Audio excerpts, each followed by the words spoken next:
Bienvenue dans le Mag Vidéo de Sarthe Tourisme. Au sommaire ce mois-ci, la nouvelle organisation de Specific Zoo, la réouverture du gîte de la Bade à Pressigné et une nouvelle activité originale, le surf électrique à la Suze-sur-Sarthe.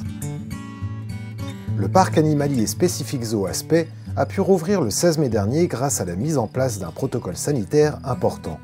Emmanuel Lemonnier nous explique son dispositif. L'objectif, c'est de mettre notre clientèle en sécurité, nos salariés, nos animaux aussi, puisque dans le doute, on ne sait pas les transmissions possibles. Le port de masque est donc préconisé. D'autre part, on a modifié notre circuit pour faire un sens unique de visite et éviter au maximum les croisements.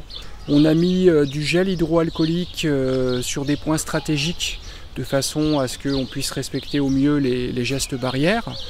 Enfin, on a mis en place un système de réservation en ligne. Jusqu'à présent, les clients pouvaient acheter des billets, mais ne réservaient pas des créneaux horaires. Et donc là, on a mis des créneaux horaires qu'on a essayé d'étaler au maximum dans le temps. Et ça nous permet effectivement de gérer au mieux les flux et d'éviter d'avoir des afflux trop importants, une file et une queue trop importante. Ce système, on l'a mis en place avec Sarthe Tourisme.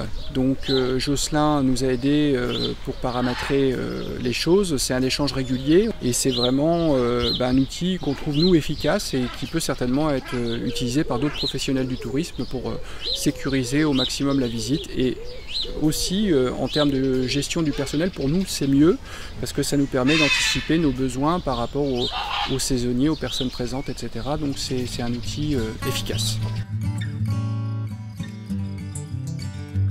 Fermé pendant un an, le gîte de la Bade à Pressigné rouvre pour la saison avec une salle de séminaire flambant neuve.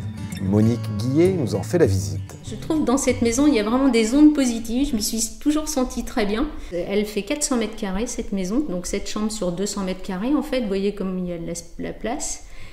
Et puis nous avons sur 200 mètres carrés un grand salon, une grande salle à manger, une salle de jeu baby-foot billard, une grande cuisine qui est restée dans le style de l'époque, avec la cheminée dans laquelle on peut faire des barbecues. Nous avons tenu à lui garder son charme 19e, mais en la modernisant bien sûr et en n'encombrant pas les chambres ou les parties communes, enfin la salle à manger de mobilier ou de souvenirs de famille. Eh bien on se sent chez soi parce qu'on n'est pas encombré par plein d'objets et aussi pour une question d'hygiène. L'avantage de ce gîte, c'est qu'effectivement vous avez des arbres qui sont plus que centenaires.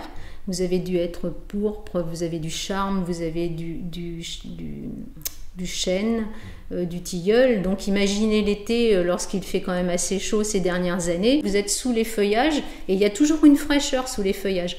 Et puis les enfants peuvent jouer au foot, peuvent faire du badminton, les adultes peuvent faire un peu de pétanque. Enfin, il y a vraiment des loisirs simples en famille en fait. Nous avons restauré une dépendance dans laquelle nous pouvons mettre à disposition une grande salle avec vidéoprojecteur si éventuellement quelques entreprises désiraient passer un moment à la campagne dans un joli gîte avec effectivement on peut aussi proposer des repas s'ils le souhaitent ou livrer des petits déjeuners, enfin tout est possible.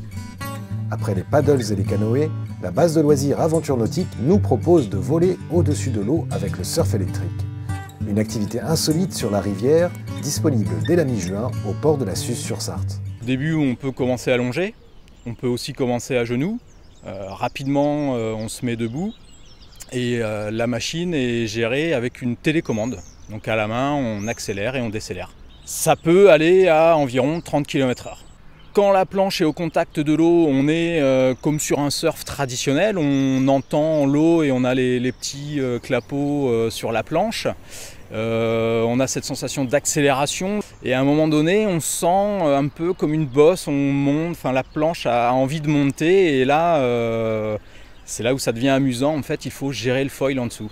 Ici, c'est une école de e-foil, c'est-à-dire que les sessions sont toujours accompagnées par le coach. Je suis la seule école de e-foil dans l'Ouest. L'avantage du e-foil, c'est que c'est un engin électrique avec un moteur qui est sous l'eau. Donc de ce côté-là, on ne l'entend pas. Ça fait très peu de vagues de sillage, donc pas de dégradation sur la berge. Peu de nuisances pour la faune et la flore. Et pour les autres usagers non plus, puisque ça se dirige aussi très bien, donc on a de la place pour tout le monde.